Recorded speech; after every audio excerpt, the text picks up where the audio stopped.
A paz do Senhor e Salvador Jesus Cristo. Você não está aqui por acaso. Deus quer transformar sua vida, sua família e a sua casa. Seja bem-vindo ao canal Vinde Amados. Hoje vai ser um encontro maravilhoso com Deus. Fique até o final desse vídeo. O apóstolo Luiz Hermínio trouxe uma palavra poderosa para a sua vida. Assista até o final e veja o agir de Deus na sua vida e na sua família. E não se esqueça de se inscrever em nosso canal para não perder nenhum vídeo. Abra sua Bíblia comigo, Mateus 13, 47, para a parábola da rede. Mateus 13, 47, eu vou ler dois versículos, 47 e o 48. Diz assim: o reino dos céus é ainda semelhante a uma rede que, lançada ao mar, recolhe peixes de toda espécie. E quando já está cheia, os pescadores arrastam-na para a praia e, assentados, escolhem os bons para o cesto e os ruins deitam fora. Amém? Amém? O que é bom vai para o cesto e o que não é volta para o mar, deita fora. O reino dos céus é semelhante assim. Irmãos, uma das coisas que você vai ver no Evangelho de Jesus é que Jesus, ele sempre pregava de acordo com o que a pessoa entendia. Quando ele falava a um pescador, ele dizia: o reino dos céus é semelhante a uma rede. Ele falava para um camponês, ele dizia: o reino dos céus é semelhante a um campo. Para um cultivador, para um semeador, ele dizia: o reino dos céus é semelhante a uma semente. Ele falava dentro de um campo de entendimento que a pessoa entendia, porque ele falava numa linguagem que a pessoa entendia, para ficar claro, porque o reino dos céus é claro, irmãos. O evangelho é claro, amém? Amém? Às vezes eu já ouvi, às vezes eu ouço pessoas dizendo: eu vou falar agora, mas é muito profundo, você não vai entender. Não me chama de burro de tabela, por favor. Porque o reino dos céus é claro. E quem preza a mensagem do reino, por mais complicada que seja, costuma deixar claro para todo mundo. Amém, irmãos? E se você é um homem, uma mulher que Deus chamou para brilhar, certamente não te chamou só para brilhar, te chamou para brilhar e iluminar os que estão na casa. E essa palavra iluminar, né? Não se esconde uma lâmpada debaixo de uma vasilha, mas se coloca no alto para que ilumine todos os que estão na casa. Do que adianta eu brilhar e não iluminar? Porque eu posso brilhar para mim, mas iluminar é para os outros. Então, se Deus me deu alguma coisa, alguma revelação, algo profundo, por mais profundo que seja, é para botar na mesa, para deixar claro. Amém? Trazer clareza, para que ilumine todos que estão na casa, ou seja, para que traga entendimento para todos que estão na casa. E uma coisa que eu tenho aprendido é que muitas vezes eu falo com o Senhor assim, num tom de brincadeira, né? Às vezes eu estou em casa assim, eu estou dirigindo, estou sozinho dentro de um avião, ou estou em algum lugar, sozinho eu nunca ando, mas estou em algum lugar conversando comigo mesmo. Eu começo a conversar com o Senhor e às vezes no tom de brincadeira eu falo alguma coisa. Brinco: Senhor, me dá isso, Senhor, faz aquilo. Mas, Senhor, irmãos, ainda bem que Deus leva a sério. Porque tem coisas que eu falei para Deus no tom de brincadeira, que Deus levou tão a sério que começou a acontecer. Então até na brincadeira o Senhor se manifesta. Por isso que, irmãos, é bom demais servir a Deus. É bom demais servir a Deus. Eu convidei você, acabei de convidar você para vir 7 dias para cá, para orar, jejuar, né? Para a gente ficar em turnos de oração, para a gente ficar ouvindo o Evangelho, para a gente ficar aqui, né, na extravagância mesmo. E pode ficar tranquilo, porque a extravagância, ela não neutraliza a reverência. Esses dias alguém me chamou a atenção, disse: rapaz, você chama Deus de você? Como é que você chama Jesus de você? Jesus é santo. Eu digo: meu irmão, Eu acho que a gente é tão amigo que se eu chamar de senhor, de você, de tu... Sabe, tem umas coisas assim que as pessoas defendem com unhas e dentes, que não faz muito sentido, irmãos. Eu não quero ser aqui vulgar nas palavras, mas às vezes as pessoas julgam de a gente chamar Jesus de você. Jesus, você é lindo. Mas chamar Jesus de você é irreverência. Será que não é intimidade, irmão? Será que em vez de irreverência não se trata de intimidade? O problema é que nós não entramos na presença do Senhor com convicção de filho. Nós entramos com uma carência de escravo. Nós deveríamos entrar na presença de Deus com uma convicção de filho. Amém? Até a adoração, a gente tem cara de adoração, tem roupa de adoração, tem culto de adoração, quando a nossa vida deveria ser um altar de adoração. Amém? Às vezes até para orar a gente muda a cara. Vamos orar? Vamos. Isso quando não muda a voz. Vamos orar? Vamos. Oh! Por que a gente está tentando atrair a Deus a partir da nossa carência? A partir da nossa dificuldade, da nossa necessidade. E eu acredito, pode ser que eu esteja errado, e eu creio que não, que nós temos que entrar na presença do Senhor com convicção de filho, não com carência de escravo. A gente buscou tanta liberdade, que alguns já se tornaram prisioneiros das suas próprias liberdades. E hoje estão querendo voltar a ser escravo de Cristo. Irmãos, para mim, as duas maiores prisões que existem na terra, não é ali na Caianduba, na cadeia, não. As duas maiores prisões que existem na terra, na vida de alguém, é um lar sem paz e uma religião sem salvação. É uma cadeia. Porque coisa terrível é viver num lar sem paz. Eu não estou falando de tranquilidade, eu estou falando de paz. Eu não sou responsável por aquilo que passa pela minha mente. Quem aqui é tentado? Todo dia, toda hora. Quem aqui foi tentado faz 10 minutos, 10 segundos? Ei, você não é responsável por aquilo que passa pela sua mente. Você é responsável por aquilo que permanece na sua mente. Pelo que passa não, porque com a mesma velocidade que passa você deveria dizer em nome de Jesus. Quando você me pegar falando sozinho, o que foi? Nada, estou repreendendo. Porque passou uma maldade aqui. Passa ou não passa, irmão? É como lançar a rede no mar, você puxa. Isso não é bom, volta. Isso aqui eu vou guardar no cesto. Pode entrar? Pode passar? Pode, mas não pode entrar. Tentação não é pecado.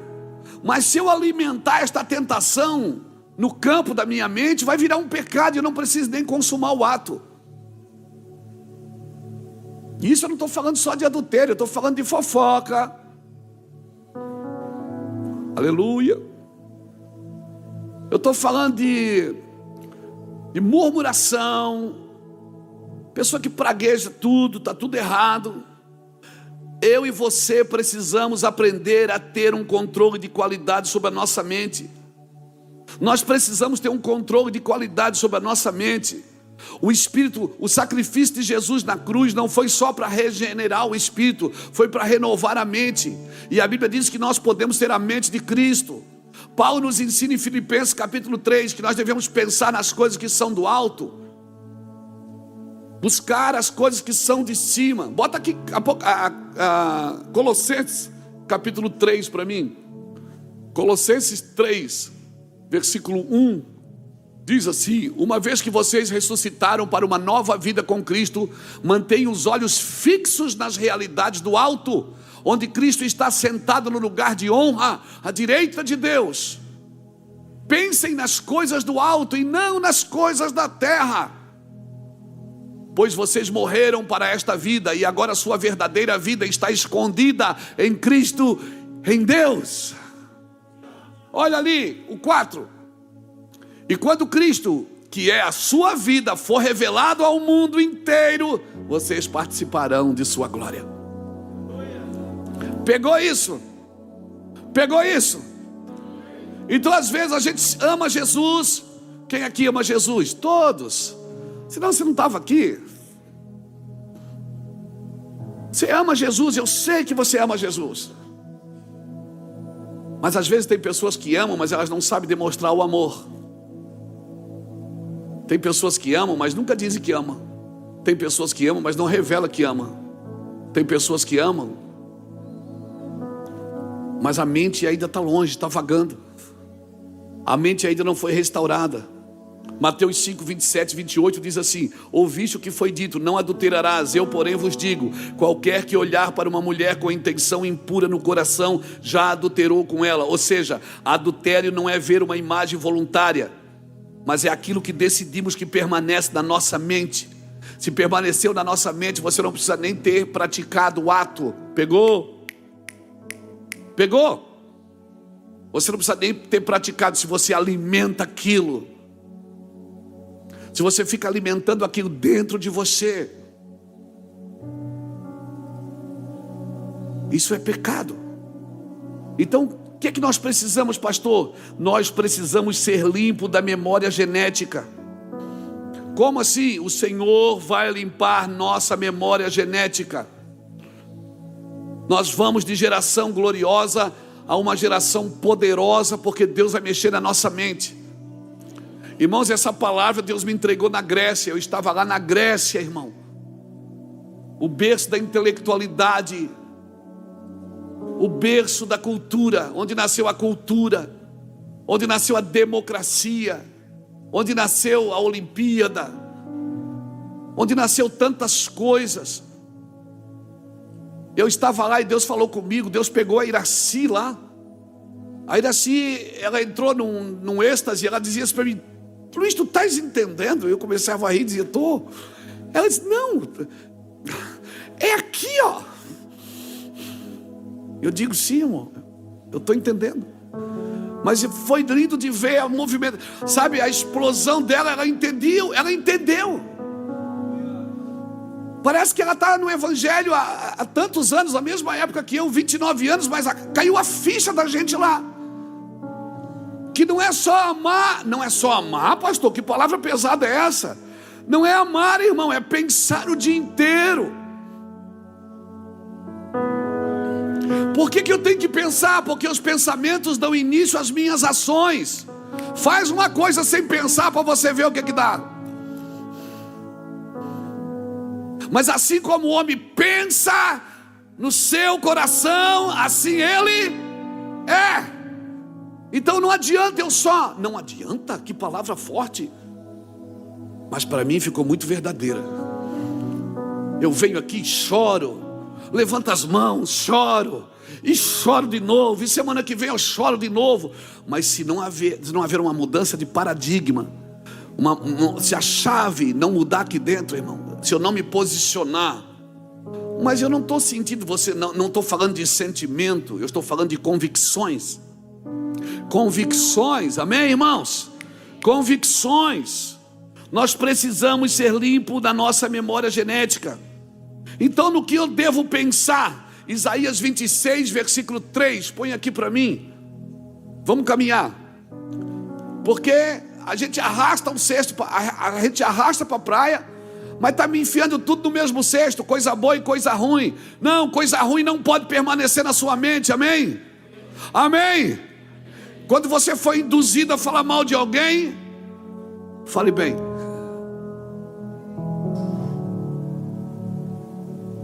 Tu guardarás em paz, em perfeita paz, todo aquele que em ti confiam, aquele cujos propósitos estão firmes em ti. Tu conservarás em paz aquele cujo propósito está firme em ti, porque confia em ti. No que eu vou pensar, irmãos? Porque eu amo Jesus, entreguei minha vida para Jesus, mas amanhã eu vou trabalhar. E amanhã eu vou ter problema com o meu funcionário, com o meu patrão, eu vou ter problema na entrega, eu vou ter problema na cobrança, eu vou ter problema na pessoa que eu vou ter que atender, ou a pessoa que vai me atender, e eu vou ter problema se eu embarcar num avião e sentar na cadeira errada, eu vou ter problema em todo canto. Nós temos problema para resolver todo dia, toda hora. Por isso que o meu pensamento tem que estar firme no Senhor.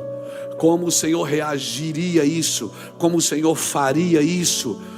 Mente de Cristo. A sua mente é um útero criativo. A sua mente é um útero profético. Porque se você pensa, você fala. Por isso que o Senhor conhece a gente antes que as palavras chegam na nossa boca. Ele já sabe o que tem dentro de nós, o que está no nosso coração. Por isso eu preciso limpar a minha mente. Passa o dia inteiro assistindo porcaria para você ver o que é que você vai proferir. Passa o dia inteiro enchendo a sua mente com coisas que não edificam, para você ver o que você vai proferir com as suas palavras. As suas palavras são fruto dos seus pensamentos.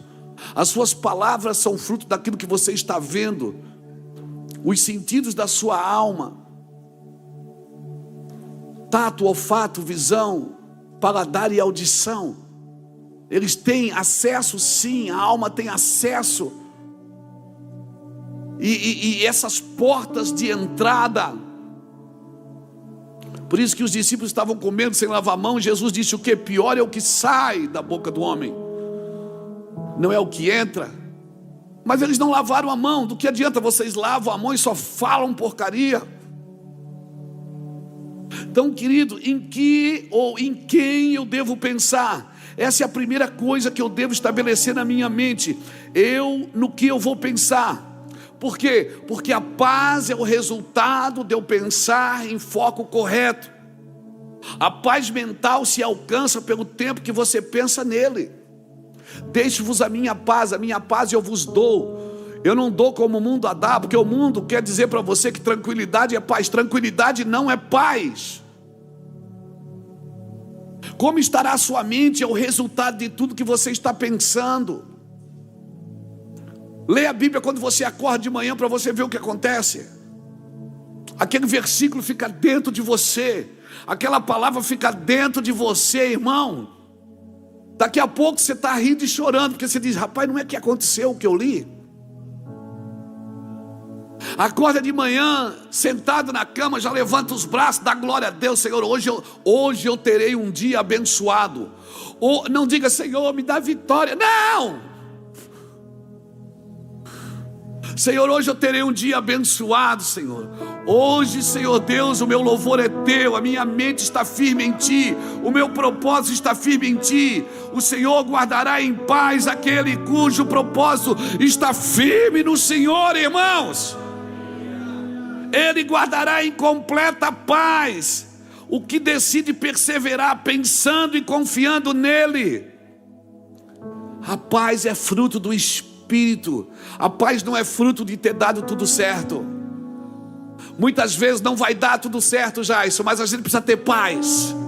Muitas vezes não vai dar tudo certo no teu negócio, não vai dar tudo certo na sua vida, mas você precisa ter paz. Por quê? Porque a paz excede a todo entendimento. Mesmo que você não esteja entendendo, você vai ter paz.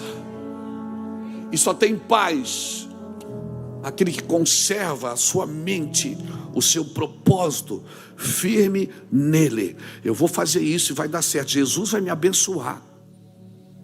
Eu vou. Jesus vai me abençoar. Eu não mereço, mas ele vai fazer.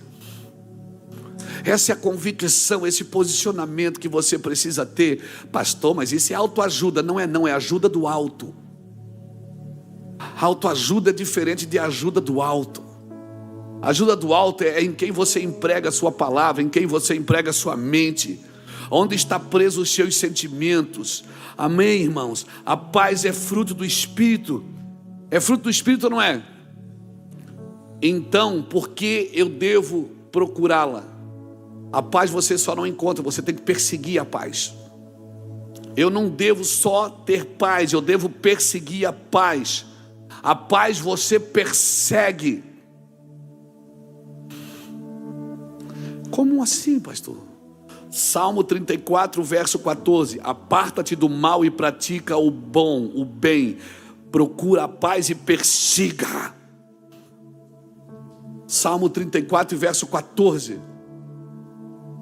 Aparta-te do mal, pratica o que é bom, procura a paz e empenha-te por alcançá-la. Já achou a paz?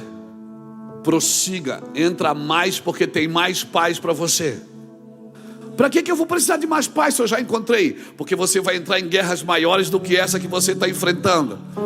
E se você entrar em guerras maiores do que essa que você vai estar enfrentando, você vai ter paz suficiente para vencer.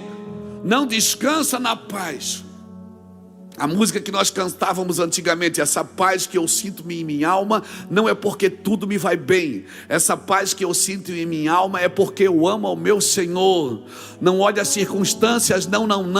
Olhe o seu amor, seu grande amor. Não me guio por vistas, alegre estou. Aleluia. Dá um empurrão em quem está do seu lado. Isso, empurra ele, diz assim, se posicione em paz. Se posicione em paz.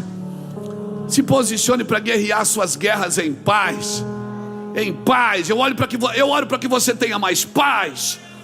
E quem é que tem paz? Aquele cujo propósito está firme no Senhor. Aquele cujo propósito está firme, olhando firmemente para Ele. Mas eu não estou entendendo. Você não precisa entender, você precisa ter paz. Que a paz excede ao entendimento, mas tu vai entender depois, fica tranquilo.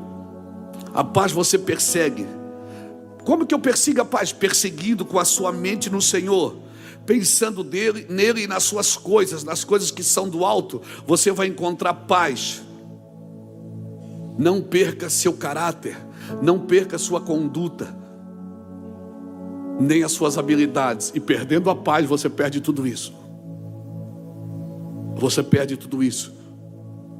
Filipenses 4, de 5 a 9. Olha o que diz, Filipenses 4, de 5 a 9. Seja a vossa moderação conhecida de todos os homens, perto está o Senhor. Não andeis ansiosos de coisa alguma, em tudo, porém, sejais conhecidas diante de Deus as vossas petições, e pela oração e pela súplica, com ações de graça. E a paz de Deus, que excede todo o entendimento, guardará os vossos corações e a vossa mente em Cristo Jesus. Olha o 8. E finalmente, irmãos, tudo que é verdadeiro, tudo que é respeitável, tudo que é justo, tudo que é puro, tudo que é amável, tudo que é de boa fama, se há alguma virtude e se há algum louvor, existe, seja isso o que ocupe os vossos pensamentos. Pensa no que é puro, no que é santo, no que é verdadeiro, no que é amável. Mas o cara não presta, mas ele é amável. Mas é difícil, mas é bom. Você está sempre pensando o melhor das pessoas. Tinha uma irmã na igreja que não falava mal nem do diabo. Um dia os jovens se reuniram e disseram: essa irmã, ela não fala mal de ninguém, vamos atribular ela para ver se ela fala mal de alguém. Perguntariam: o irmão João, o que é que a senhora acha? Uma bênção. E a irmã Maria? A irmã Maria é uma vitoriosa. E daí um menino perguntou: e o diabo? Ela disse: perseverante. Perseverante. Não desiste nunca. Os meninos desistiram. Aleluia. Porque paz você constrói com o pensamento e com a boca. Gente que fala mal dos outros está toda a vida atribulado. Tal não está, irmão? Gente que só se reúne para falar mal dos outros vive em tribulação constante. Amém? Vive em tribulação constante. Nunca dá certo nada da vida. Mas quem tem paz, que cria ambientes de paz pela boca e pelo pensamento. A Bíblia não permite nem pensar mal de alguém. Imagina falar mal de alguém. Agora fala a verdade. Fala mal dos outros é pecado, mas distrai, não é, gente? Distrai ou não distrai? Oh Jesus, como distrai. Está aí uma coisa que a gente tem que cuidar, é falar mal dos outros. Por que a gente fala então, pastor? Porque esse é o melhor lugar para esconder os nossos problemas, é no problema dos outros. Porque enquanto eu estou falando do problema dos outros, eu não preciso trazer o meu para a luz. Enquanto os outros são o alvo, eu estou bem. Estou de boa, mano. Quando eu foco no problema dos outros, os meus não vêm para a luz. Esse é o melhor lugar para esconder pecado, é no pecado dos outros. Falando do pecado dos outros, ninguém toca no meu. Por isso, irmão, que eu tenho um pé atrás. Não, eu tenho os dois pés atrás. E as duas mãos. Com todo cara que é radical demais, que é santarrão demais. Todo santarrão esconde alguma coisa. Obrigado pelo seu aleluia tão evangélico. Aleluia. Tome cuidado com pessoas que só vê defeito em todo mundo, só vê problema. Jesus não vê defeito em você, Ele vê primeiro qualidade. Ele sabe os seus defeitos, conhece todos eles. E quanto mais perto de Jesus você chega, mais você vai ter realidade dos seus problemas. Porque a luz de Jesus não oculta nada de ninguém. Por isso que as pessoas às vezes têm dificuldade de orar, porque quanto mais você ora, mais você se sente inútil. Quanto mais você ora, mais você vai ver que você não é adequado para fazer o que você está fazendo para Jesus. Mas você não tem que fazer o que você é adequado, você tem que fazer o que Jesus te chamou para fazer. Ele nos chamou sendo nós ainda pecadores.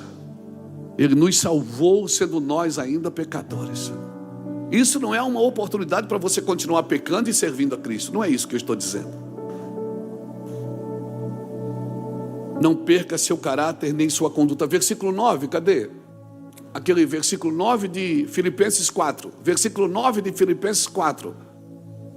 O que também aprendeste, recebeste, ouviste e viste em mim, isso praticai, e o Deus de paz será convosco. Olha o que diz o verso 5 desse texto que eu li. Perto está o Senhor. Como pode ser que o Senhor está perto e eu estou desesperado, irmão, por tudo? É porque eu não estou olhando para Jesus. Se a Bíblia está dizendo perto está o Senhor, eu deveria olhar para isso. O Senhor está perto disso que você está vivendo. Você crê nisso? O Senhor está perto, ou você acha que Deus te soltou aí sozinho?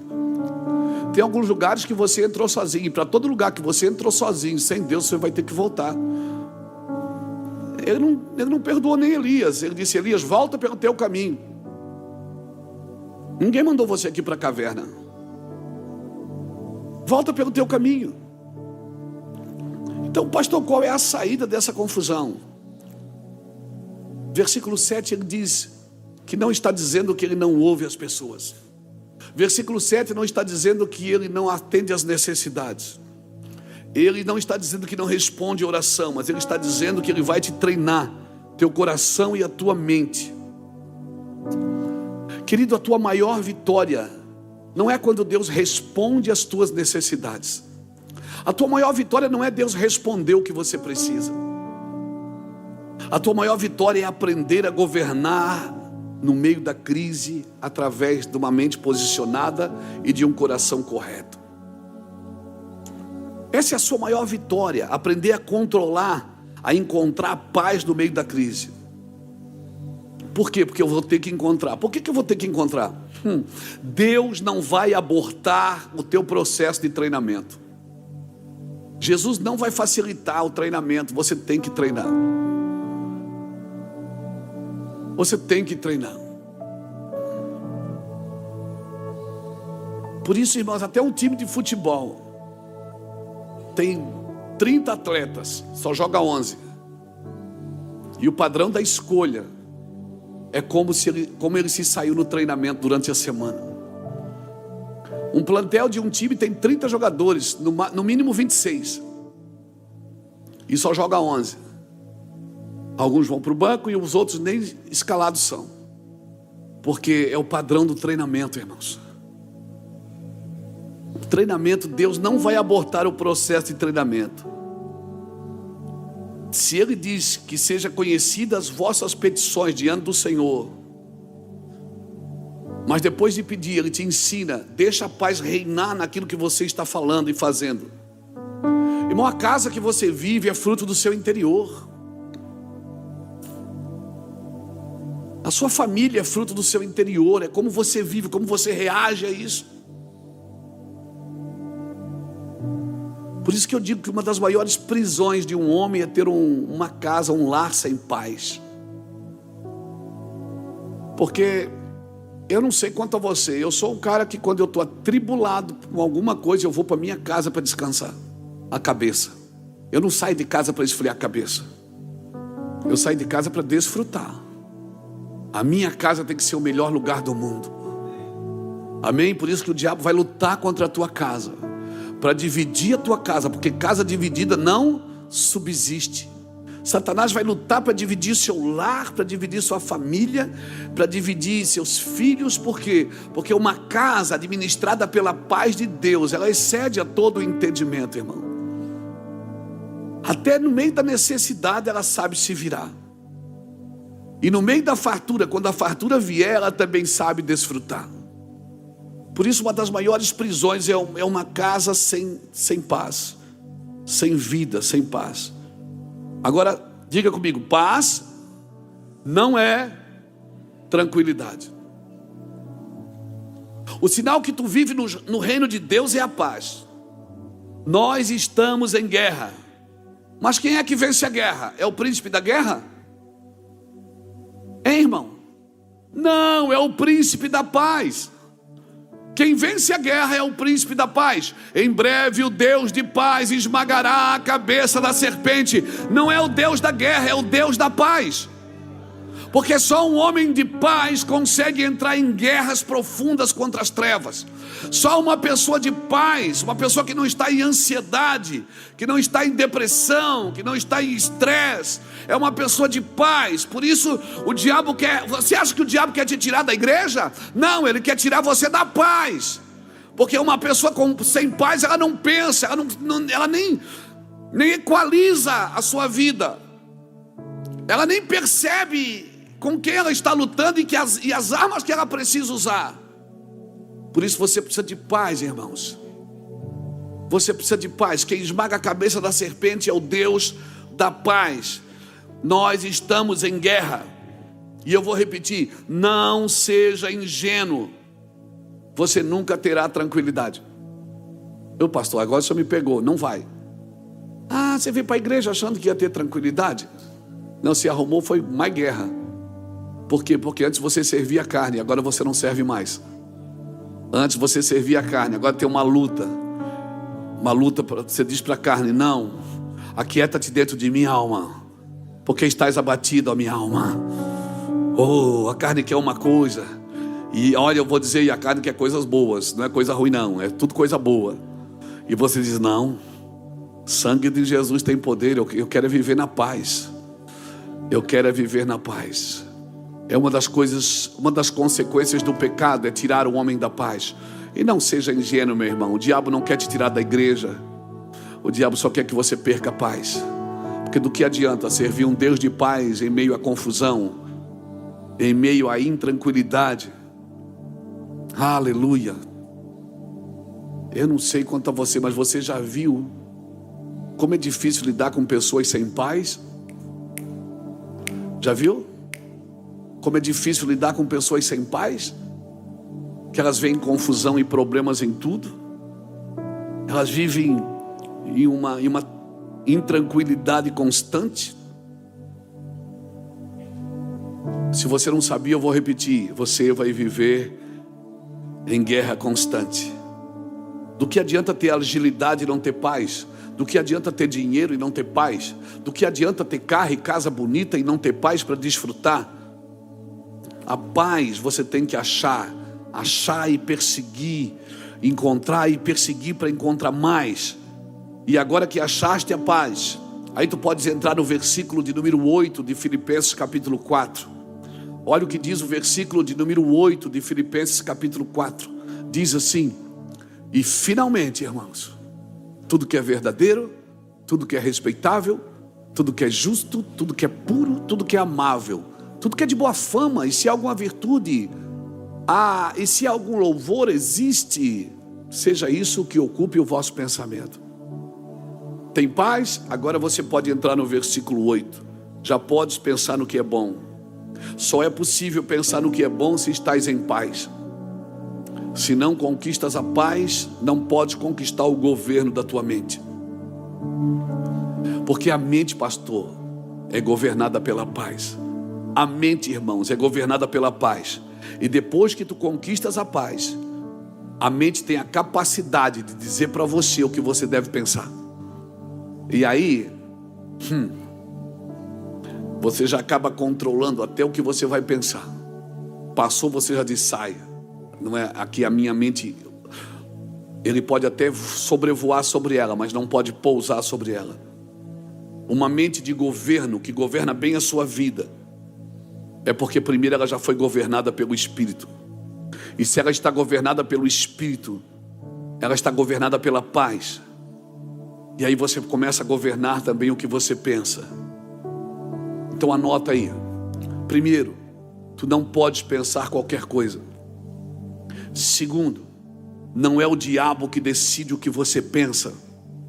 Terceiro, ninguém pode decidir o que eu penso. Quarto, você tem que decidir o que você pensa. Por quê? Porque se você não decidir, Satanás vai tirar vantagem disso. E depois você lê, eu não vou ler porque é grande o texto. 2 Coríntios capítulo 2, versículo de 5 a 11, depois você lê. Depois você lê na sua casa. Satanás, ele vai tirando vantagem se você não ordenar seus pensamentos, que vão dar ordem aos seus sentimentos. O inimigo tira vantagem quando eu decido não governar minha mente. E quanto mais espiritual você se torna, mais você precisa discernir a guerra que você precisa guerrear.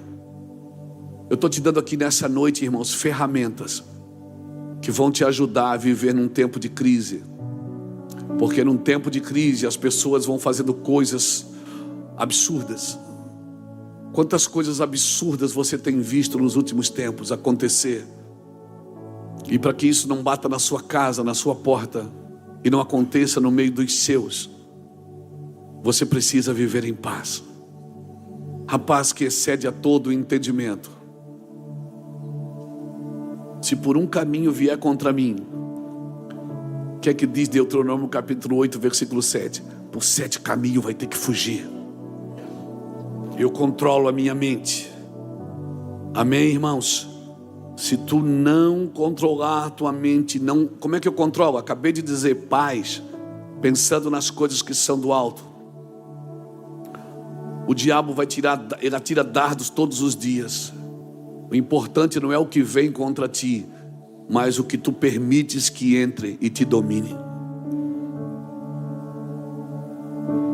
Na biografia de Martinho Lutero, tem ele conta uma coisa que ele estava dormindo, deitado, dormindo, entrou aquelas trevas no seu quarto, e ele se virou e disse, quem está aí? Ele ouviu uma voz, é o diabo. Ele disse, é só você, Satanás. Virou para o lado e foi dormir. Simplesmente ignorou.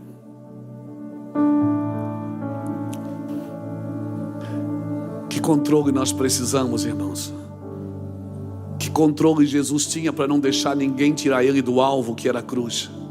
Que controle Jesus tinha, irmãos, para não deixar ninguém tirar ele do amor, quando ele tinha todas as razões para odiar?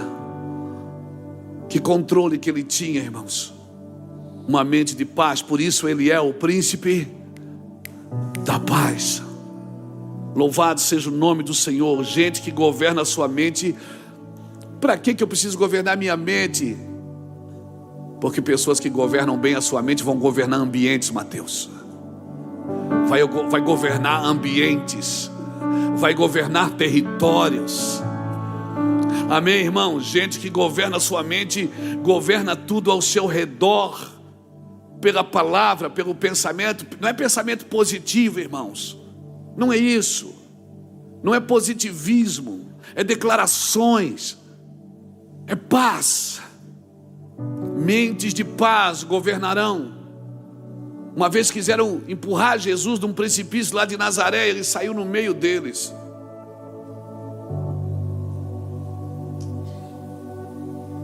controle da mente, entendendo que as pessoas não poderiam fazer nada se o pai não deixasse.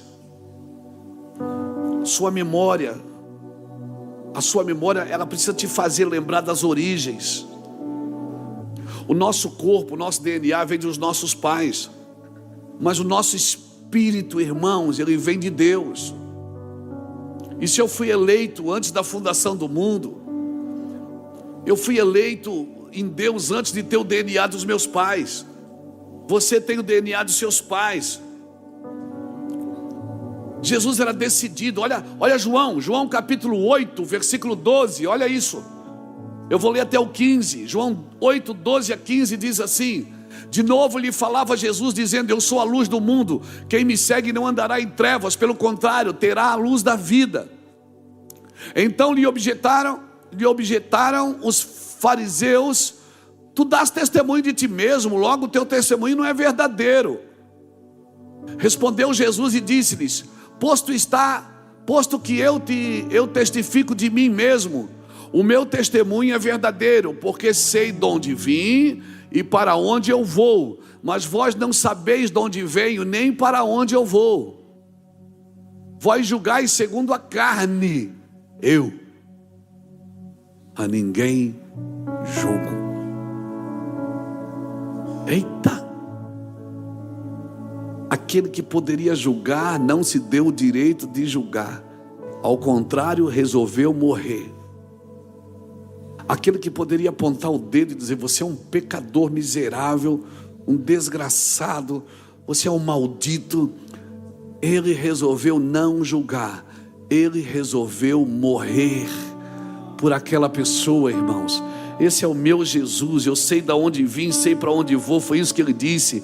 Jesus voltou a falar ao povo e disse: eu sou a luz do mundo, e se vocês me seguirem, vocês não andarão no escuro, vocês terão luz e vida.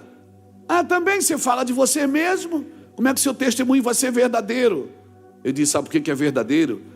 Porque eu não julgo segundo os padrões do humano, os padrões da carne. Eu a ninguém julgo. Por que ele falou isso? O que eu aprendo aqui? Guarda isso que eu vou te falar, irmãos. Eu acredito, irmãos, que nós podemos sim produzir santidade na nossa mente. O Espírito Santo, ele me ajuda a produzir santidade na minha mente. Porque nós podemos pensar e concentrar a nossa mente no que é verdadeiro, no que é nobre, no que é correto, no que é puro, no que é amável, no que é admirável, no que é excelente. Nós fomos resgatados. 1 Pedro 1, 18, 19 diz que nós fomos resgatados da nossa vã maneira de viver. Nós somos resgatados. 1 Pedro 1, 18 e 19 diz isso: sabendo que não foi mediante coisas corruptíveis, como prata ou ouro, que foste resgatado do vosso fútil procedimento que vossos pais vos legaram, mas pelo precioso sangue, como de cordeiro, sem defeito e sem mácula, o sangue de Cristo. Isaías no Salmo 51, versículo 5, o salmista diz, Davi diz: eu fui formado em iniquidade, e em pecado me concebeu minha mãe. Versículo 6, ele diz: mas no íntimo me fez conhecer a sabedoria. Ou seja, você herdou o DNA da sua família, DNA dos seus pais. Por isso, quando você vai no médico fazer um exame cardiológico, ou seja, o médico pergunta para você: tem alguém na sua família que já teve problema cardiológico? Por quê? Por causa do DNA, irmãos. Você herda o DNA da sua família. Pode sim herdar, porque está no gene. Mas se a Bíblia diz em Efésios 1, versículo 4, que Ele me elegeu nele antes da fundação do mundo, eu também posso voltar à origem, que começou antes do ventre da minha mãe, e eu posso voltar a pensar no que é santo. A iniquidade do jardim, a iniquidade de Adão me corrompeu, mas o sacrifício da cruz me santificou.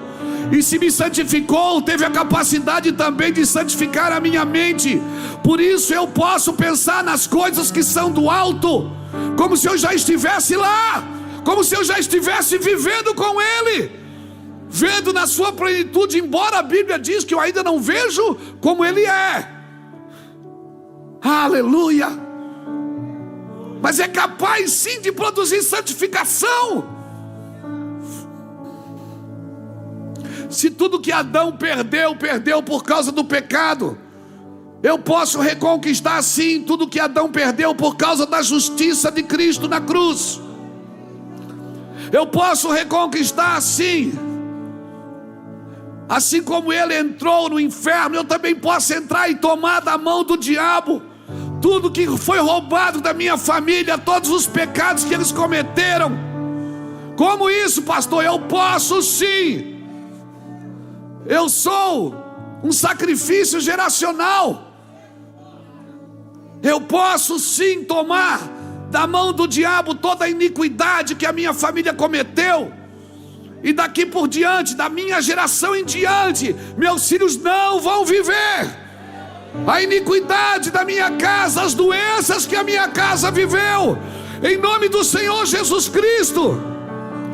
Davi diz no Salmo 51, verso 5: em iniquidade eu fui formado, e em pecado me concebeu minha mãe. Versículo 6, verso 6 diz assim: mas no íntimo Ele me fez conhecer a sabedoria.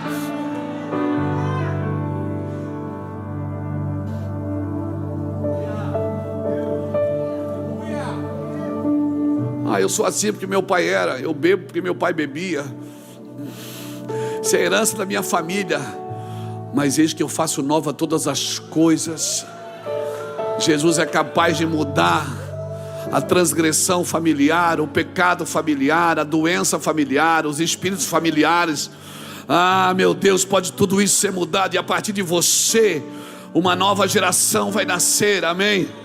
A partir de você é possível sim, é possível. Se prepare. Diga para alguém que está do seu lado: se prepare. Porque a sua preparação determina amanhã o seu raio de influência. Eu não estou falando de influência na terra, não. Eu estou falando de influência no mundo espiritual. Se prepare espiritualmente. Como? Pensando nas coisas que são do alto, em tudo que é amável, em tudo que é nobre, em tudo que é admirável, em tudo que é virtuoso. Prepare a sua mente para pensar em Cristo. Prepare os seus sentimentos. Se prepare. Sua preparação determina amanhã seu raio de influência. Naquilo que você se preparar para ser forte, você não tem como saber tudo, mas você pode aprender tudo. Como é que é, pastor? Vou repetir. Não tens que saber tudo, mas tens que te preparar naquilo que tu sabes. Tu não sabes, mas pode aprender. Vai buscar. Porque o campo missionário daqui por diante não vai ser a partir do serviço, vai ser a partir da mente. Amém? Amém, irmãos?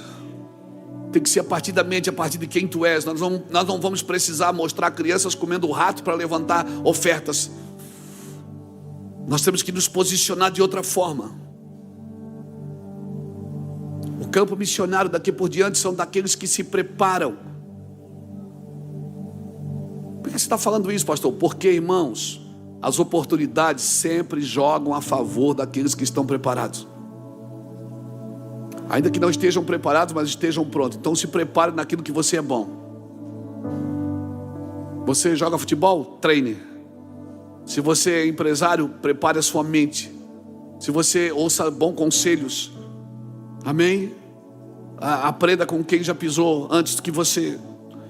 Quer saber de uma coisa? O que eu penso? Mentes preparadas e posicionadas vão fazer coisas extraordinárias. Você não derruba gigante com um golpe de sorte.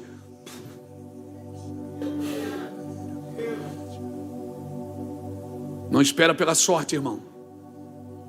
Você tem que estar aliançado com Deus. Você tem que saber quem está nessa guerra com você. Davi derrubou o gigante porque estava preparado. Não são os golpes de sorte que vão nos posicionar para os próximos anos. Não, será o nosso preparo e o nosso posicionamento. Por isso que eu acredito que a nova onda de avivamento para o Brasil é ensino, é preparação, é uma mente posicionada, É homens que têm a Bíblia, não é na ponta da língua, mas na ponta da espada. Homens que têm declarações dos céus sobre a sua vida. Deus vai, se prepara, eu estou profetizando agora. Deus vai mandar você se preparar em coisas que você acha que não tem nada a ver. Deus vai mandar você se preparar em coisas que você acha que não tem nada a ver. E Deus vai dizer: se preparem nisso. Se preparem nisso. O mundo nem havia sido feito, e você já havia nascido em Deus. Você já estava em Deus. O mundo nem havia sido feito, e Ele já havia preparado o Cordeiro. Por isso que o Cordeiro foi sacrificado antes da fundação do mundo. Pedro aceitou o seu chamado, mas não se preparou para ir adiante. E Pedro dizia que as coisas que Paulo falava era tão difícil de entender. Se preparem, irmãos. Santifique a sua mente. Assista as coisas boas. Veja o que é edificante, o que vale a pena ser visto. Converse coisas que fazem sentido. Eu não preciso, vou repetir, eu não preciso saber tudo, mas eu posso aprender tudo. Já pensou nisso? Você sabe que tem mais? Quem sabe que tem mais? Mas você sabe que tem mais e você não se dedicou em aprender isso. Porque o que eu não sei não é a minha vergonha, é o meu desafio. O que eu não sei não é vergonhoso para mim, mas é um desafio para mim saber. Se rodeie em conversas, esteja na mesa de conversas edificantes. Esteja na mesa, fuja das mesas de fofoca, das mesas de murmuração. Fuja dessas mesas, essas mesas são podres. Se assente em mesas edificantes, de pessoas que querem o seu melhor, de pessoas que torcem por você. Nós estamos vivendo num tempo que há uma necessidade de conhecer. Ter o chamado correto não é sinônimo de estar preparado. Como é que eu vejo a igreja hoje? Irmãos, eu vejo que os olhos de Deus estão focados nas próximas gerações. E nós precisamos nos preparar para isso. Se prepare para a vida. Não leia a Bíblia só porque você tem que pregar, ou você tem que dirigir um PG, ou você tem que fazer uma reunião. Não. Leia a Bíblia porque é o seu alimento diário. Amém? Não há um culto de glória, não para um culto de glória, mas para uma vida de glória. Amém, irmãos?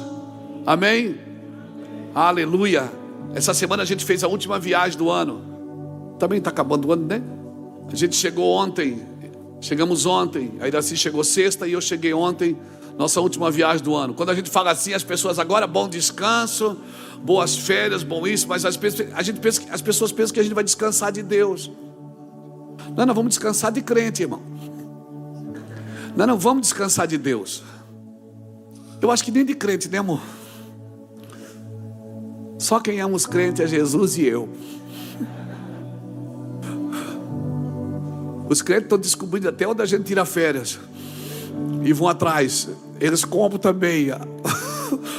E não sei, tem alguém caguetando, irmão? Tem. Eles descobrem onde a gente vai ficar e daqui a pouco chega lá, está cheio de crente. Eu digo: o que vocês estão fazendo aqui? A gente soube que o Senhor vinha para cá. E as rodas do almoço é só conversa sobre Deus. E as rodas do café é só conversa sobre Deus. E a gente vai jogar futebol na praia, é só conversa sobre Deus. Por quê? Porque não dá para desligar, irmão, daquilo que alimenta a sua mente e o seu coração.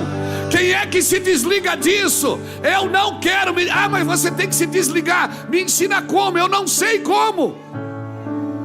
Eu não sei. Estou em algum lugar, irmão, 10 segundos eu estou falando de igreja. Às vezes a gente se reúne em família, ó, proibido. Por favor, ninguém fala de igreja aqui. Dá uma coceira na língua, irmão. Ou coisa boa falar de crente, falar de Deus. A gente se reúne e começa a falar de Deus. Como é que vai desligar? Mas é férias, não é? Tem que esfriar a cabeça. Ah, irmão, esfriar a cabeça não é parar de pensar em Deus. Esfriar a cabeça não é parar de falar de Deus. Amém, irmãos? Onde Jesus estava tinha muita gente sempre para ouvi-lo. E as pessoas ficavam cutucando. Às vezes eu sento em algumas mesas de alguns irmãos que são empresários ou são atletas. Eles ficam me olhando, eu fico na mesa só disfarçando, eles ficam tudo me olhando. Aí um diz assim: ô pastor, fala alguma coisa. Falar o quê? Fala alguma coisa, que é que... Só para puxar assunto, irmão. E daqui a pouco a gente está tudo chorando na mesa. Eu não me envergonho do Evangelho, porque é poder de Deus para a salvação, meu irmão. Fala de Deus sim, onde você estiver. Não desliga não, meu irmão. Não relaxa a sua mente não. Amém, pluga ela, sintonia. Liga o Wi-Fi aí e fica sintonizado. Amém, uma vida de glória tem que ter um crescimento de glória em glória.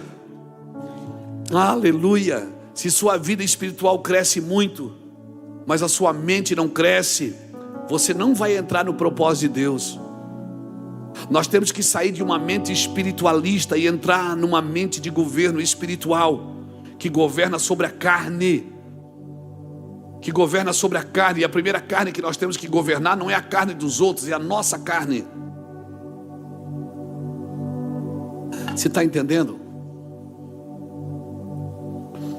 Eu termino aqui. Não há nada mais perigoso na terra do que ovelha dirigir leão. Seja um leão, irmãos. Seja um leão. Não desista daquilo que Deus plantou em você. Mostre para Deus qual é a sua prioridade. Mostre para Deus o que você quer. Quanto mais nós somos tomados pela mente de Cristo, mais nós lembramos da nossa origem. De onde viemos determina quem somos, e o que somos determina o que fazemos. E se Deus é a origem de tudo, e eu sou fruto dessa origem, eu preciso pensar nas coisas que são do alto. A soberania de Deus, ela não está condicionada aos nossos atos, mas os nossos atos podem não desfrutar totalmente da soberania de Deus. Amém, irmãos? Deus nunca vai impor a sua sabedoria e a sua soberania. Ele espera que eu busque isso. Ele espera que eu busque. E Ele espera que depois que eu encontre, eu mesmo imponha com uma mente posicionada nele e tome os lugares que Ele me colocou. Eu não posso entregar a Deus uma responsabilidade que é minha, que Ele entregou para mim. Amém, irmãos? Você pega essa palavra para você? Você está entendendo o que eu estou dizendo? Você recebe essa palavra? Quando se fala de mente, irmãos, é uma linha tão fina que parece que é platonismo, mas não é platonismo não. Eu estou falando pelo Espírito. Porque se tem uma coisa que os crentes da nossa geração precisam, eu acho que não só da nossa geração, mas todas as gerações precisam, é ser livres na mente. E a chave que vai fazer você desfrutar daquilo que Deus colocou em você é a chave do entendimento. O que tu não entendes, tu não desfruta. Mateus 13:19. Mateus 13:19, bota aqui para mim. Diz assim: a todos os que ouvem a palavra do reino e não compreendem, vem o maligno e arrebata o que lhe foi semeado no coração. Este é o que foi semeado à beira do caminho. Aquele que ouve a palavra e não entende, ele não desfruta, Mateus, de todos os benefícios do reino.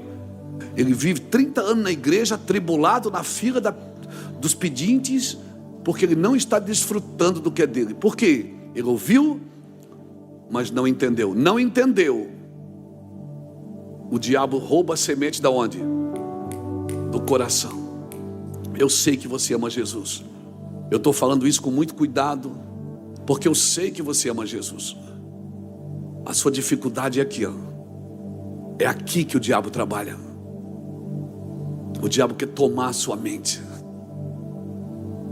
O diabo quer que você sirva. Você acha que o diabo quer que você sirva a ele? Não, ele quer que você sirva você. O diabo não quer que você serve ele, ele quer que você serve você. Você acha que o diabo quer você? Ele não quer você, ele quer a adoração que você dá para Deus. Então, querido, se você entendeu, a semente não vai ser roubada. E se ela não for roubada, ela vai dar fruto. E se ela der fruto, irmãos, muitas pessoas vão desfrutar dos frutos que nasceram da sua virtude, da sua vida. Por isso eu quero orar por você. Mensagens como essa é difícil de pregar, irmãos, porque a gente quer pular, dançar e cantar. E eu também sou pentecostal, eu quero isso. Mas eu vou te falar uma coisa. Isso é uma mensagem de libertação, para libertar você de você mesmo. Não é do diabo, não, é de você mesmo. Dos limites que você autoprogramou para você mesmo, das coisas que você mesmo determinou para você mesmo, dizendo que não era digno. Por ser culpado não é digno, por ser pecador não é digno. Talvez você nunca creu realmente, não nasceu de novo. Talvez você nunca creu realmente naquilo que Jesus fez na cruz por você. E aqui não estou falando de hipergraça, não. Estou falando de uma graça que você não desfruta dela. Você quer ser aceito pelo seu bom comportamento. O bom comportamento é necessário, irmãos, mas fazer isso sem entender é uma prisão, é uma cadeia. Me comportar bem, santinho do pau oco, para os outros verem e para Jesus me receber. Se eu entendo, pronto, acabou. Isso não é mais uma prisão para mim. Mas se eu não entendo, é porque alguém cativou a minha mente. Quantas pessoas foram cativadas na mente e servem a Deus como escravos? Escravos da religião, escravos dos dogmas, escravos do achismo, mas não são servos de Cristo. Nunca entraram como filhos, entraram como servos carentes. Quantas pessoas buscam a Deus pelas suas necessidades, que se soubessem quem Deus é, não estaria na fila das necessidades. Porque Deus não investe em necessidade. Necessidade Ele supre, mas não investe. Deus vai investir em pessoas que sabem quem são, que sabem o que querem, porque com essas pessoas Ele pode servir até as outras. Eu quero orar por você. Eu quero orar. Fica de pé comigo, querido.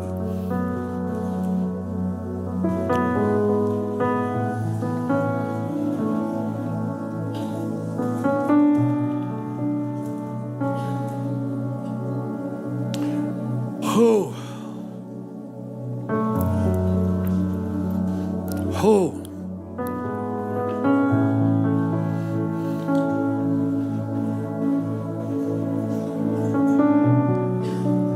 Eu oro para que Deus bugue a sua mente.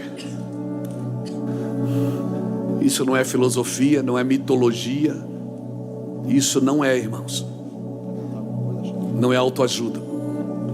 Não é uma mente positivista que eu estou promovendo aqui para você nessa noite. É uma mente firme em Cristo. Que 1000 cairão do teu lado, 10.000 à tua direita, mas tu não serás atingido. Somente com teus olhos verás uma mente firme nas promessas. Ele conservará em paz aquele cuja mente está firme no seu propósito.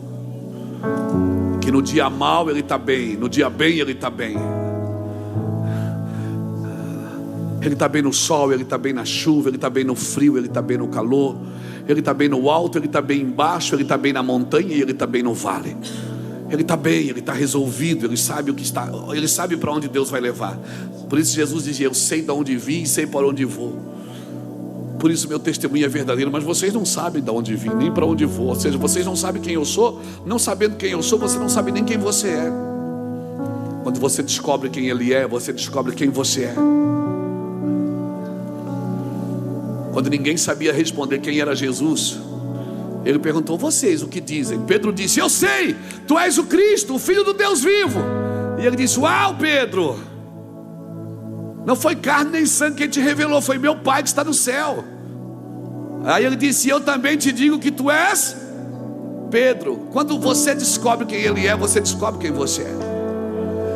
Pedro disse: tu és o Cristo. Ele disse: e tu és Pedro. E ó, tem uma coisa, eu vou te dar uma chave. Diga comigo: revelação. Revelação gera identidade. Identidade gera chave, autoridade. Porque Deus não dá chaves para quem não sabe quem é. Então não vai atrás dessas profecias. Deus vai te dar uma chave que vai abrir uma... Não vai, irmão. Sabe para quem Deus vai dar uma chave? Para quem está posicionado, para quem sabe quem é aqui dentro, sentindo ou não sentindo, doendo ou se alegrando, perdendo ou ganhando. Eu sei em quem eu tenho crido, e eu sei que o meu Redentor vive, e por fim ele se levantará. Aleluia! Isso é fé, irmãos. É o que Deus espera ouvir de você, se coçando lá, que seja um pedaço de telha, um caco de telha. Mas eu sei que o meu Redentor vive. Eu estou morto, mas ele está vivendo. Eu estou acabado, mas ele vive. Eu sei que ele vive, eu sei. Ele vai se levantar, ele vai se levantar, e ele vai se levantar. Deus quer ouvir de você isso. Aonde está a sua paz? Aonde estão as suas garantias? Quem as pessoas dizem que eu sou? Tu és o Cristo. Ele disse: tu é Pedro. Ele disse: olha, eu vou te dar uma chave, autoridade, e tudo que tu ligares na terra terá sido ligado. Então, revelação gera identidade. Identidade gera autoridade. Autoridade gera serviço. Perceba, é um processo: revelação, identidade, autoridade, serviço.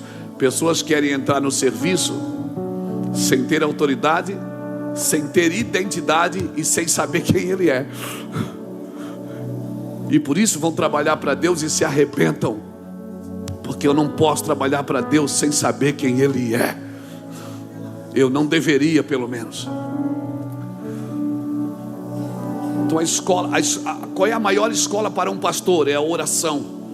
Ele descobrir pela oração quem Deus é. Amém, irmãos? Eu quero orar por você. Sai do seu lugar, vem aqui na frente. Você que quer bugar na mente.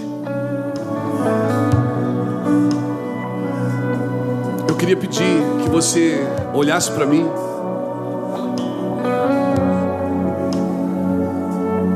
A Bíblia diz assim, ó: foi para a liberdade que Cristo te libertou.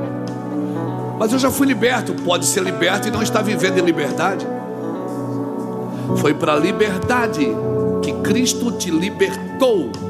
Eu fui liberto para quê? Para viver preso na minha mente, para viver preso nos paradigmas que eu mesmo criei, para mim viver preso numa religião que me amordaçou, que me algemou, que me disse que eu não sou capaz. Se eu fosse ouvir todas as pessoas que já me disseram que eu não ia ser um pregador, porque eu não sei falar direito, porque eu nem sei me vestir direito como um pregador. Se eu fosse ouvir todo mundo que já disse que eu não tinha chamado, porque eu errava muito as palavras em português. Se eu fosse ouvir todo mundo, eu não estaria pregando o Evangelho, não teria dado a volta mais de 50 vezes pelo mundo, pregando o Evangelho. Mas eu resolvi ouvir Jesus. Deixa eu te falar uma coisa. Você precisa conhecer a sua capacidade. E isso e por favor, não me confunda com autoajuda. Eu nem sei ser pregador motivacional.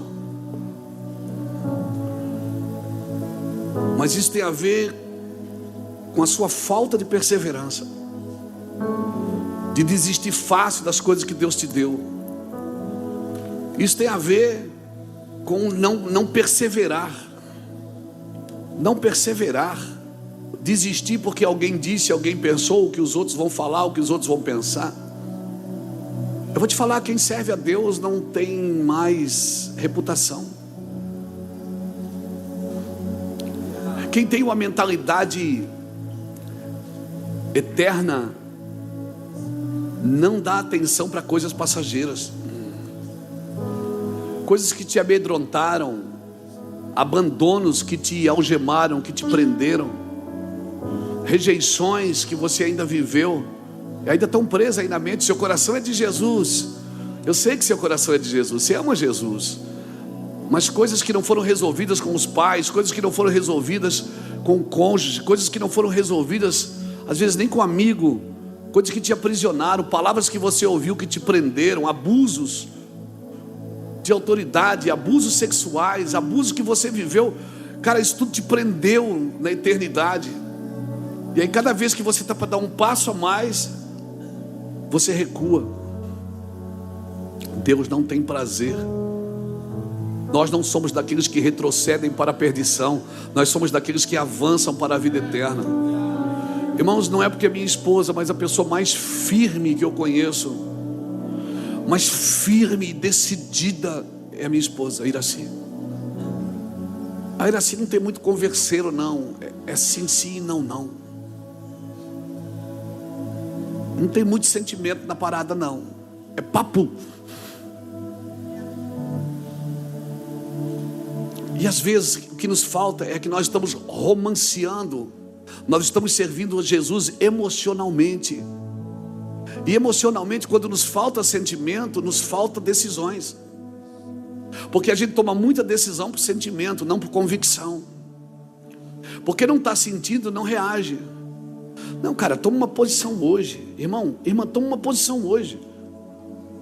Eu vou ficar firme. Eu não vou me mover até que isso passe. Nós desistimos fácil de tudo, irmãos. Desistimos de um casamento fácil. Ah, mas eu fui traído, Meu irmão, você está no ministério, você está na igreja.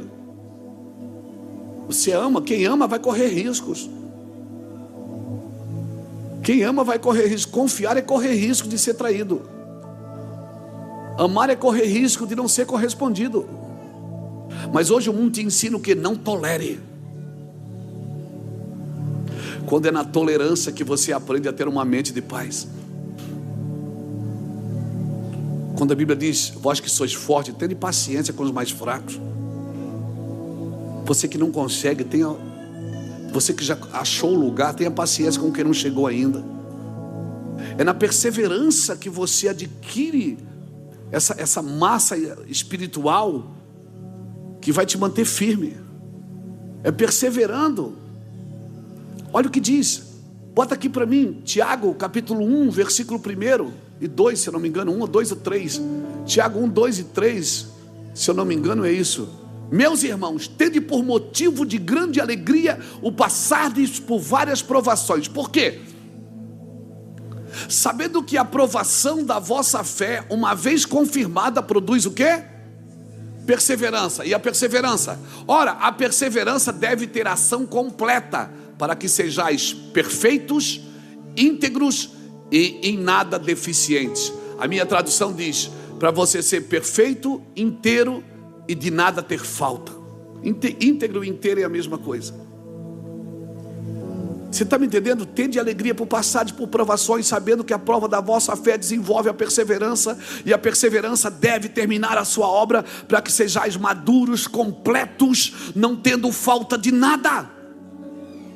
Você está me entendendo? Sem uma provaçãozinha você não vence. Sem um obstáculo você não chega. Eu vou terminar aqui. Quando eu tinha 18 anos, eu namorei a Iraci fez 9 novenas para mim tirar a carteira de motorista. E aí eu tirei a carteira de motorista, fui trabalhar numa empresa aqui no bairro da Fazenda, uma empresa que entregava chocolate, tal. Eu era maluco, mas era um maluco trabalhador, irmão. E aí essa empresa tinha um cachorro, um policial enorme. E todo dia de manhã eu chegava na empresa, eu abria o portão para entrar, tinha um jornal debaixo do portão, eu pegava o jornal e ia lá mexer com o cachorro. E eu ficava na cara do cachorro, porque eu sabia que a corrente vinha até um lugar. E o cachorro vinha e eu ficava e na orelha dele. E depois ia trabalhar, pegava o carro e saía. Aí um dia peguei o jornal, que eu fui mexer com o cachorro, só via corrente. Já me deu um calafrio aqui por dentro. Eu digo, Jesus. Eu olhei aquele cachorro, estava assim com uma distância, como daqui lá na porta, assim, pouco menos. Eu olhava para mim como que diz, hoje é o meu dia. Você me paga hoje. Irmão, ele saiu correndo atrás de mim. E eu com o jornal na mão corri. Ele avançou aqui assim em mim, pegou assim parte da minha bunda. Que bunda? Eu pesava 54 quilos. Não tinha nada, irmão. De frente eu estava de lado eu já tinha ido. Ele grudou aqui, pegou minha calça, arrancou um pedaço da minha calça. E eu subi no caminhão e subi num caibro que tinha assim em cima e fiquei pendurado lá, esperando o povo chegar para trabalhar. E todo mundo chegou porque me viu pendurado lá. Você está fazendo aí, Luiz? Eu digo, rapaz, esse demônio desse cachorro. Aí saí de lá, eu virei meme na empresa. Depois eu desci lá e fiquei olhando esse cara. Rapaz, eu subi ali, Nem eu acreditei que eu tinha conseguido chegar naquele lugar. Por quê? Se não tivesse um cachorro correndo atrás de mim, irmão, jamais eu ia desafiar minha capacidade de subir no lugar daquele. Então tem desafios que é necessário, eles servem para explorar o que você carrega, para que o que você carrega venha para fora. Então não murmura, fica quieto. Quando você não entender, irmão, ouça o que é essencial e fale o que é importante. Quando você estiver no meio de uma batalha, de uma luta, e você não entender ela, fecha a sua boca. Você está pronto de passar, de crescer um nível, aí você vai e perde tudo na murmuração. Deus não pode abençoar quem murmura, porque Ele não é injusto. Fica quieto, fica em silêncio, vai para a cruz em silêncio. Amém? É difícil, eu sei que é difícil, porque a gente está sempre procurando um culpado, mas por favor, vença aqui, ó. Silêncio, fica quieto. Amém? Quero pedir para você, põe as tuas duas mãos assim, ó. Eu quero orar pela sua mente. Você vai abrir a mente sem perder o cérebro. Amém? Pai, em nome do Senhor Jesus Cristo, eu oro para que haja uma expansão na nossa capacidade de pensar e de agir. Senhor, eu oro para que haja uma expansão na nossa mente, mente de Cristo, Senhor. Coloca em nós a mente de Cristo, a mente avassaladora de Cristo, que sozinho, Senhor, mudou as eras, que sozinho, Senhor Deus, fez um bug no inferno, que sozinho, Senhor, destruiu fortalezas da impiedade, destruiu fortalezas do orgulho, que sozinho, Senhor Deus, venceu a morte e o inferno. Senhor, nos dá a mente de Cristo. Não nos permita servir com uma mente caída. Não nos permita servir o Senhor com uma mente escrava. Sim, meu Pai, nos deu uma mente sobrenatural, uma sabedoria que vem do alto, que é pura, pacífica, tratável, cheia de misericórdia, sem hipocrisia e sem parcialidade com o mal. Nos dá uma sabedoria que vem do alto, Senhor, sem medo, sem culpa, sem limites. Em nome de Jesus, meu Pai, e nós assim declaramos, em nome de Jesus. Amém. Glória a Deus. Glória a Deus. Que o Senhor te abençoe e te guarde. Que o Senhor faça resplandecer o seu rosto sobre ti e tenha misericórdia de ti. Fale com o seu problema. Converse com o seu problema. Não chama Deus para resolver, resolve você. Fala com o problema, diz aqui não. Você não tem poder sobre a minha vida. Ó morte, onde está a tua vitória? Tragada foi a morte pela vitória. Ó morte, onde está o teu aguilhão? Em nome do Senhor Jesus, fale com a dificuldade, fale com o problema, fale com medo. Fale com medo. Onde há amor não tem medo. O amor lança fora o medo, está na Bíblia. E o pior é que você sabe tudo isso. Use essas ferramentas em nome de Jesus. Amém? Vai na paz.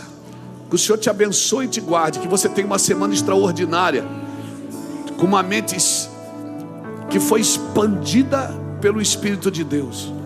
Deus vai te surpreender nesses dias. Assim como o homem pensa no seu coração, assim ele é. Vai na paz. A fruta boa você põe no cesto, os frutos ruins você lança fora. Amém?